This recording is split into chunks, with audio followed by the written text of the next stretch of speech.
ფერმერების აქცია გაიმართა სოფლის მეურნეობის სამინისტროსთან შეკრებილებმა კიდევ ერთხელ გააპროტესტეს ქართული ოცნების მიერ 28 ნოემბერს მიღებული გადაწყვეტილება და მოითხოვეს აქციაზე დაკავებულების გათავისუფლება.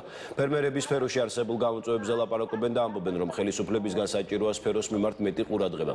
პროტესტის მონაწილეებმა სოფლის მეურნეობის სამინისტროდან მანიფესტაციით პირველი არხის შენობისკენ აიღეს გეზი, შემდეგ კი გეგმავენ გადაინაცვლონ რუსთაველის გამზირზე და პარლამენტის შენობასთან მიმდინარე აქციას შეუერთდნენ. ორადორი მოთხოვნა არის ძირითადი ახალი არჩევნები და პოლიტპატიმრების განთავისუფლება. რა თქმა უნდა, ფერმერებს თავისი პრობლემები აქვთ, რაზეც ფერმერები ისაუბრებენ უშუალოდ. ფერმერებში ყველაზე დიდი გამოწვევა არის, რომ ვერ ვითარდებით, არანაირი ფინანსური შესაძლებლობა არ არის და პლუს მაგას არ არის ცოდნა. რაც მდგომარეობაშია სოფლის მეურნეობა, ამდენი ხანია ხელისუფლებაშია ქართული ოცნება და არაფერი არ გაუკეთებია ფაქტიურად. ჩვენ ვიბრძვით იმისთვის, რომ ფერმერები წინ წავიდეთ და ამაშიც ხელს გვიშლიან რეალურად რა.